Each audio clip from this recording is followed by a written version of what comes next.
Goff's turned into a pretty good player. Here he is from yesterday on what motivates him now that money is clearly not an issue for him or his kids or his kids' kids or his kids' kids' kids.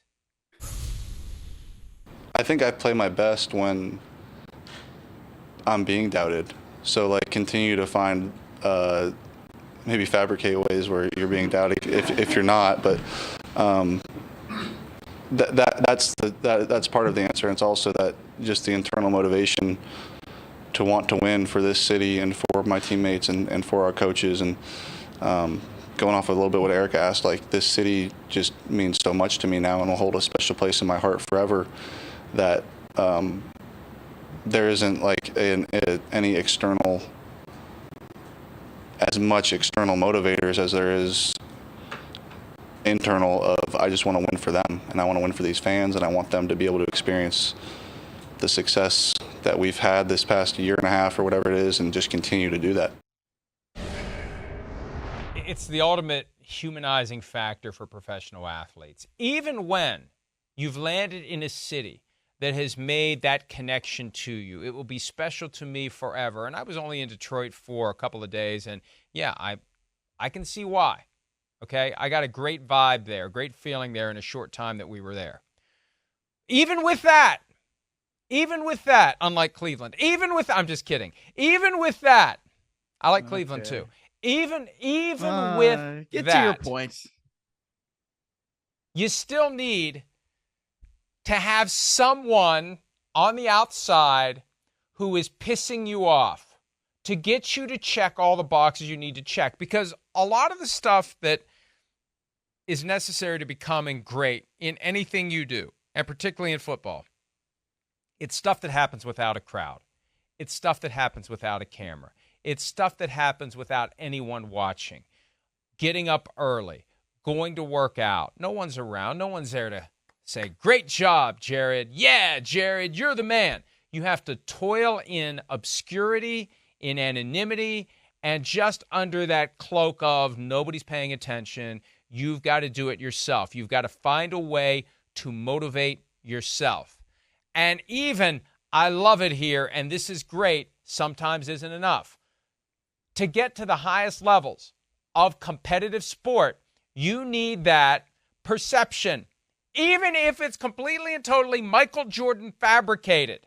You're making stuff up and you believe it. You're making up disses that didn't happen, but your brain accepts it. One part of your brain makes up the lie and tells it to the other part of your brain, and that part of your brain believes it. Completely fabricated external insults and taunts and doubts about you. I love that because it shows. And this is one of the things we've been talking about lately with Tom Brady.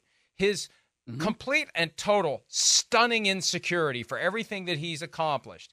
It shows that, and it reminds us all, as they look more and more like robots and cyborgs in the uniforms and, you know, they're larger than life, they're still like the rest of us. They're still driven by the same things we're driven by. And the problem is, the more money you make, the more success you have, it's harder and harder to find anyone who's going to say anything bad about you.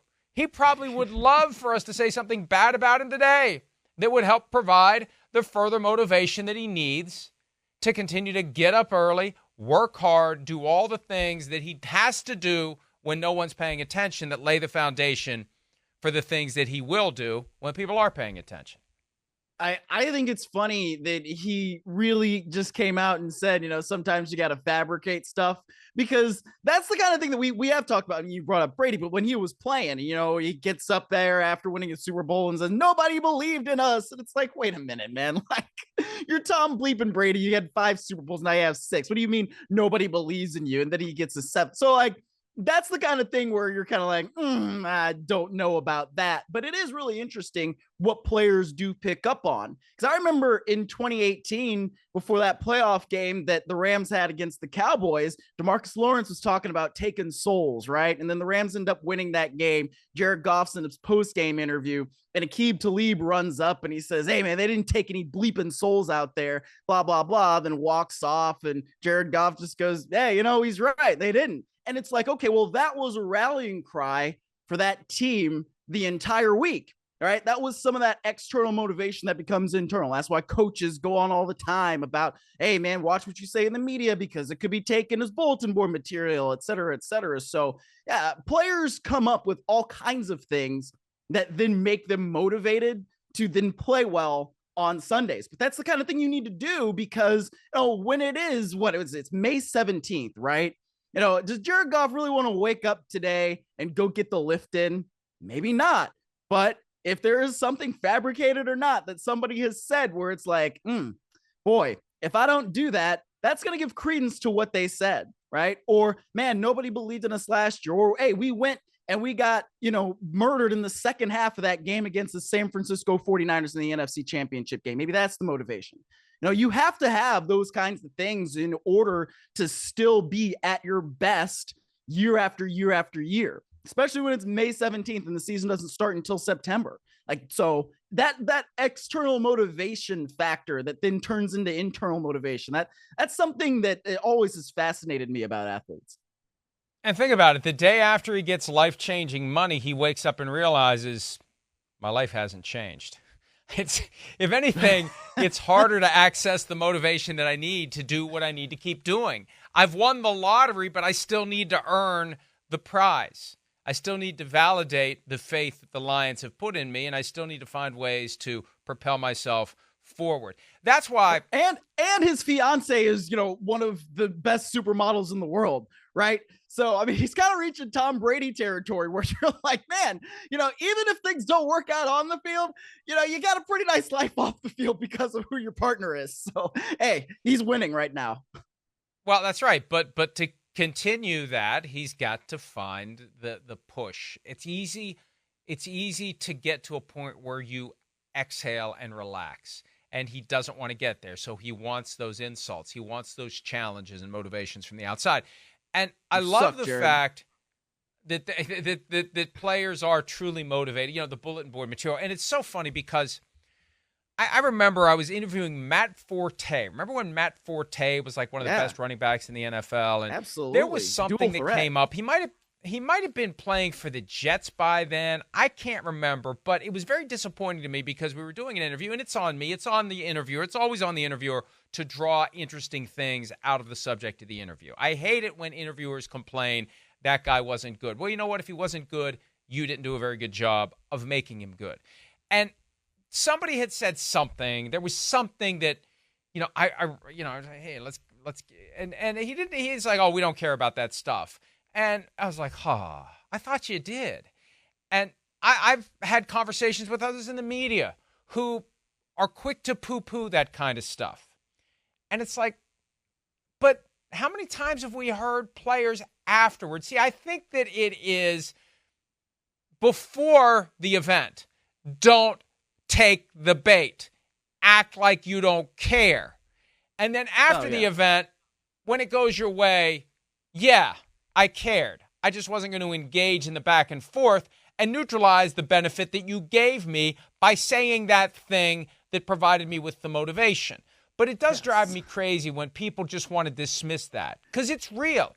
What Goff said yesterday proves it is real. So the next time somebody says something that we know is going to become bulletin board material for the upcoming opponent, and kids, I don't want to get into the whole what is a bulletin board thing, but that's just trust us. That's what we call it. Well, now we know it doesn't exist anymore, but don't dismiss it, and don't listen to the people in the media who act like it's no big deal, like it's beneath them to talk about bulletin board material, because we know that information works its way into the wirings of the brains of the people who are getting ready to play, and it's going to give them an extra level of motivation. And what does that mean during football season? There's still a lot of stuff you got to do during football season to make sure you're ready for a game. You got to get proper rest. You got to get proper hydration. You got to spend the time studying the opponent. You don't give in to the temptation to watch something else on TV that night instead of keeping your head in your iPad.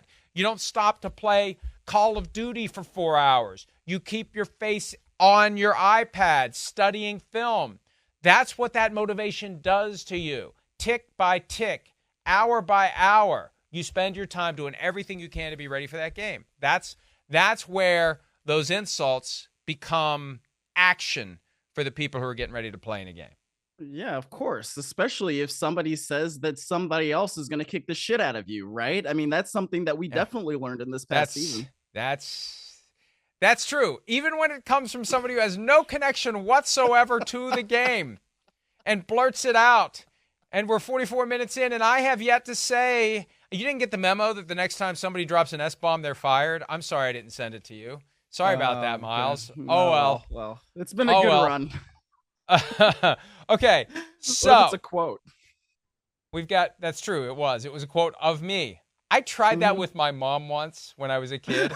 I tried that once and only once. Hi, it's Mike Florio. Thanks for watching PFT on YouTube. Hit subscribe for the latest news and analysis from Pro Football Talk.